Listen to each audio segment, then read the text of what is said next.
Good morning students. ધોરણ 10 વિષય અંગ્રેજીમાં આજે આપણે યુનિટ નંબર 11 સોચો સાયન્ટિફિકલી નો અભ્યાસ કરીશું.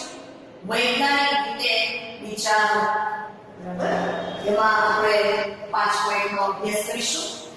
પેજ નંબર 49 જોઈએ.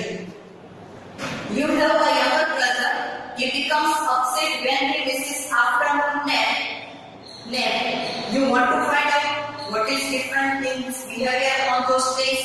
Let's use the steps of scientific method to see how you could find the answer.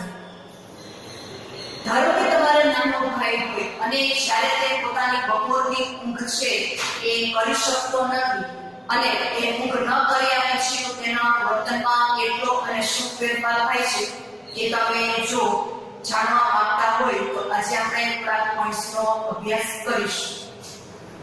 First point, ask a question. How does my little brother act differently when he misses his afternoon nap?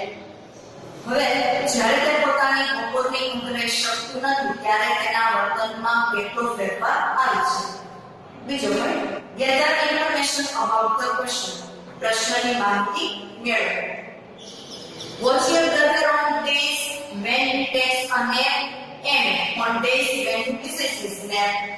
Ask your parents for brothers or sisters how he acts differently. જ્યારે બપોરના સમયે તમારો ભાઈ ઊંઘ લે છે ત્યારનો સમય અને બપોરે ઊંઘ ન લીધા પછીના સમયમાં તેના વર્તનમાં કેટલો ફેરફાર થાય છે તેની માહિતી તમારા માતા પિતા, મોટા ભાઈ કે બહેન સાથે ચર્ચા કરો. ત્રીજો પોઈન્ટ, ફોર્મ અ હાઇપોથેસિસ. તાર્કિક ધારણા બાંધો. My little brother has less questions in the evening on days he misses his nap than on days he takes a nap.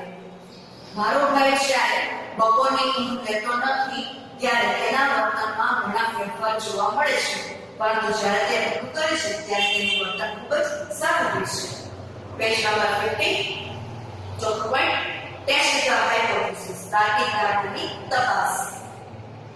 Perhaps you have noticed that on some evenings your little brother will work for a long time putting the pieces of a puzzle together. Other evenings he gets mad at the puzzle and throws the pieces across the room.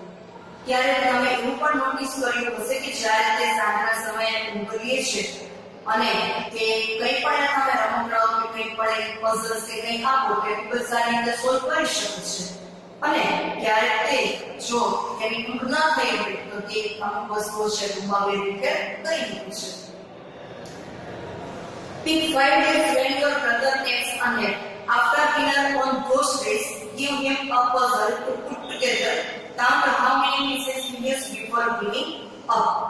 5 દિવસ એવા તમે લો કે જ્યારે તેણે બપોરની ઊંઘ લીધી છે અને ડિનર પછી તેને એક કોયડો ઉકેલ માટે આપો અને ગણો કે એ કેટલા કોયડાઓ ઉકેલે છે. બીજો point, pick 5 days when your brother misses his nap. After dinner on those days, give him a puzzle to put together. Count how many pieces he uses before giving up. અને 5 દિવસ એવા લો કે જ્યારે તેણે ઊંઘ ન લીધી હોય બપોરે અને તે છે ડિનર પછી તેને એક કોયડો ઉકેલ માટે આપો અને જુઓ કે તે કેટલા સમયમાં એ કોયડા ઉકેલ કરી શકે છે. Observation, નિરીક્ષણ. In both cases he uses almost the same number of pieces. લગભગ બંને જ કેસમાં સમાન અર્થમાં તે જે ટુકડાઓ હોય છે તે સોલ્વ કરે છે. રિઝલ્ટ, પરિણામ.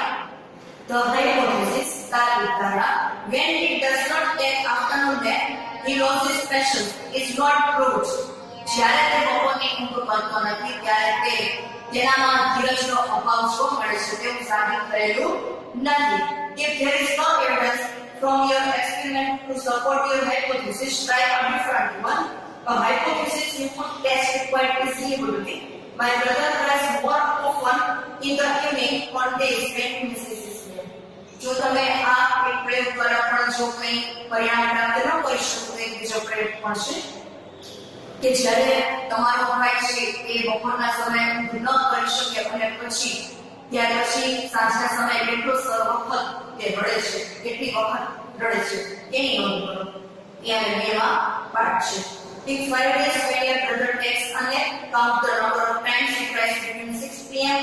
and 8 p.m. જ્યારે ઊંઘ લીધી હોય અને ત્યાર પછીના 6 થી 8 વચ્ચેના સમયમાં તે કેટલો સમય કેટલી વખત રડે છે તેની નોંધ કરો. બીજો point, pick 5 days when your brother misses his nap, count the number of times he cries between 6 p.m. and 8 p.m. હવે એવા દિવસો પણ હોય જ્યારે બપોરના સમયે એ ઊંઘ ન મળે અને 6 થી 8 વચ્ચે તેના રડવાનો સમય લીધો. પાંચમો point, tell someone what you found. તમે જે માહિતી ભેગી કરી તેને વિચારે જાણ કરો. Your parents might be interested, your elder brothers or sister might like to know what you learn might help your mother to handle your younger brother. તમારા પેરેન્ટ્સને આ માહિતી આપો અને તમારા બહેનો અને ભાઈને પણ તેની માહિતી આપો, તેને તમારા ભાઈને સંભાળવામાં મદદ થશે. Everywhere you look, there are questions. You could use the scientific method to answer them. દરેક પ્રશ્નોના જવાબ તો હોય જ છે, તમે તેનો વૈજ્ઞાનિક પદ્ધતિથી પણ અભ્યાસ કરી શકો, જવાબ આપી શકો. Which kind of food does your dog like best? તમારા કૂતરાને સૌથી વધુ કયો ખોરાક ગમે છે? Does your mother go to bed earlier on weekday nights or on weekend nights? તમારા મમ્મી વીકેન્ડના દિવસે વહેલા સુવા જાય છે કે વીકેન્ડ પહેલા? Do you eat more food on days when you go to school or on days when you stay home? તમે ઘરે હો ત્યારે વધુ ખોરાક લો છો કે સ્કૂલમાં હો ત્યારે? Does your father drive your car or ride your bike more on weekdays or on weekends? તમારા પિતા છે વીકેન્ડ કે વીકડેઝમાં ક્યારે વધારે કાર કે બાઇક ચલાવે છે? Do dishes really get cleaner if you wash them in hot water instead of cold water? ઠંડા પાણીની જગ્યાએ ગરમ પાણીનું જો વાસણ સાફ કરવામાં આવે તો એ વધારે સારી રીતે સાફ થઈ શકે છે. Is your older sister more likely to help you if you say please? તમારી જે મોટી બહેનને તમે જો વિનંતી કે પ્લીઝ નો શબ્દ કહો તો એ સારી રીતે મદદ કરવા તૈયાર થઈ છે. There are thousands of questions you can ask and answer. You might learn some surprising things. You might learn something your parents or teachers didn't know. You might even learn something no one else ever knew. That's what makes science exciting. All kinds of new discoveries can be made. All you have to do is to ask the right question and to know how to answer it. તો હજારોની સંખ્યામાં પ્રશ્નો હોય છે અને તેના solutions પણ હોય છે અને તમને તમારા માતા પિતાને પણ એ પ્રશ્નોના જવાબ જો તમે એ રીતના સાયન્ટિફિક રીતે ફાઇન્ડ આઉટ કર્યું અને તમે તેના આન્સર્સ તેને જાણ કરો તેઓ ખૂબ જ ખુશ થશે. અને ઓલ કાઇન્ડ્સ ઓફ ન્યુ ડિસ્કવરીઝ અને ઘણી બધી નવી શોધ પણ કરી શકાય છે, પણ યોગ્ય સમય યોગ્ય પ્રશ્નની રજૂઆત થવી જોઈએ અને તેમનો તમે જવાબ છે એ કઈ રીતના પ્રાપ્ત કરો છો તે પણ મહત્વ છે. તો સ્ટુડન્ટ્સ, આજે આપણે સાયન્ટિફિકલીનો અભ્યાસ કર્યો. તેના આધારે લેખકની કંઈ પણ જો એમાં એક્સરસાઇઝ હોય સ્વાધ્યાય પોથીમાં તે તમે પૂર્ણ કરશો.